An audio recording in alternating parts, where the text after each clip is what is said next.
அவரை மீட் பண்ணி வார்த்தை தந்துட்டார். இனி நிறைவேறதவரை அவரை பிடிச்சு நிற்கிறது.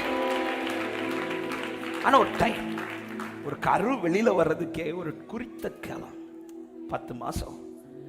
நமக்கு காலம் சொல்லலை, இத்தனை மாசம்லாம் சொல்லலை, ஆனா டைம் வச்சிருக்கிறார். டைம் வரும்போது ஹல்லேலூயா, நீங்க பிடிச்சு வச்சாலும் வெளியில வந்துடும்.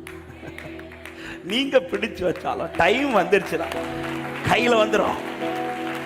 அதான் ஆமென். ஒரு முறை இந்த சாட்சி சொன்னேன். எனக்கு 2வது பொண்ணு பிறக்கும் போது இல்லை, அவளுக்கு கொடுத்திருந்த அந்த டியூ டேட் வந்து என்னுடைய பர்த்டே அன்னைக்கு 28 ஜூன்.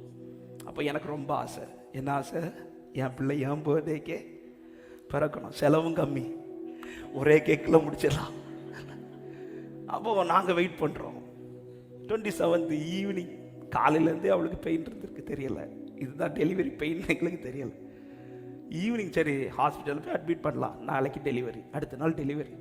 ஹாஸ்பிட்டலில் போய் அட்மிட் பண்ணலான்னு பார்த்தா டாக்டர் கிரிட்டிக்கல் கண்டிஷன்ட்டாங்க.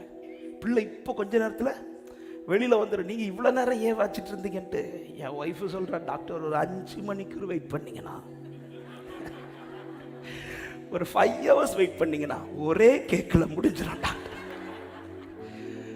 டாக்டர் திட்டாங்க, உனக்கு உன் புருஷன் முக்கியம், எனக்கு பிள்ளை முக்கியம்ட்டாங்க.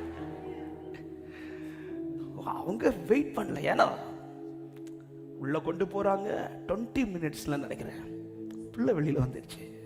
அப்பதான் அதுல கர்த்தர் கற்றுக் கொடுத்தது, ஆண்டவர் ஒன்று உருவாக்கி தர்றதுக்கு ஒரு டைம் வச்சிருக்கிறார் பாருங்க.